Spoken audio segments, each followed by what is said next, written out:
Hi. And my slightly introverted children are here. Can you guys come up, please? What is your name? Justin Boyan. Justin Boyan, B-O-Y-A-N. I live with my family here in Providence. I'm a former NASA research scientist and senior engineer at Google. I have a PhD in statistical machine learning. But more importantly for today, I'm a proud dad of 2 school-aged daughters. And I'm standing here giving a speech, which is not my favorite thing to do, because for anyone who is a scientist or a parent, this moment in history is incredibly scary. If you're a scientist, you understand the physics of the huge global climate disaster, which is just starting to unfold. And if you're a parent, you look every day into the eyes of the children who will bear the brunt of that disaster. And you realize the urgent need for climate action. Now, not talk, not studies, not toothless targets, but real action. And the action we need this year is the Energize Rhode Island Act. So let me introduce my kids. Carmen is a 7th grader at Nathan Bishop. In the summer, she loves to build elaborate sand castles at the beach. She collects shells, seaweed, and other treasures and arranges them into very cool art displays. She and her sister have gone to surf camp 4 times, I think, and are getting pretty skilled at catching the waves. The beach is a big part of growing up in Rhode Island, right? But for Carmen's kids and grandkids, it may not be. If we keep burning gas for energy, blanketing the earth with carbon dioxide and methane, Rhode Island's sea level is forecast to rise from between 9.2 to 11.5 vertical feet this century. Every single beach, from Westerly to Little Compton and everyone in between, will be permanently submerged. Not just kids' summer fun would be wiped out, but also tens of thousands of homes and businesses in communities like Newport, Middletown, Bristol, Barrington, Warren, Warwick, Cranston, and downtown Providence. Storm surge flooding will get them first, and later, total inundation.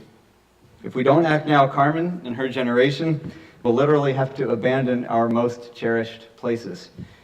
It's hard to wrap your head around that. But it's physics. We have to deal with it. So we need the Energize Rhode Island Act.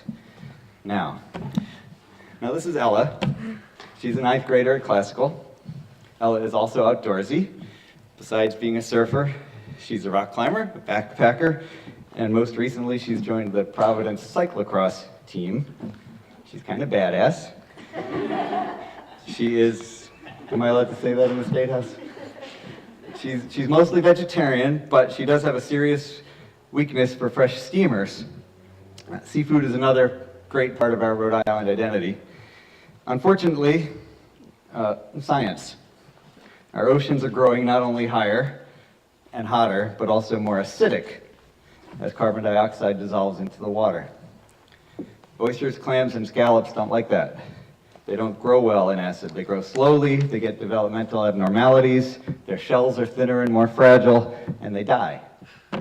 If we want Ella and her generation to be able to keep on enjoying fresh local seafood like we do, if we want to save our marine ecosystems, if we want to save our fishing industry, we need the Energize Act.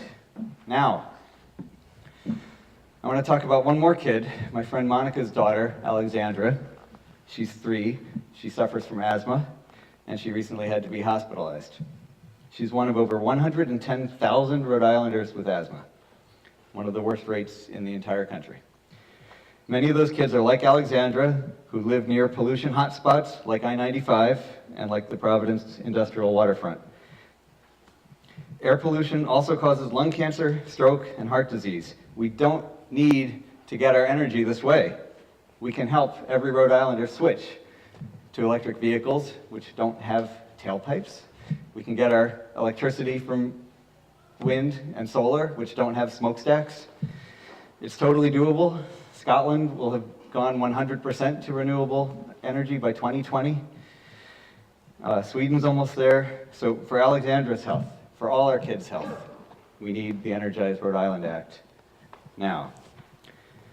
So some folks say we understand the science, we know there has to be a nationwide energy transition, but why should little Rhode Island go first.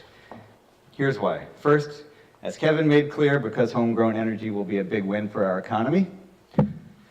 Second, because of our kids' health.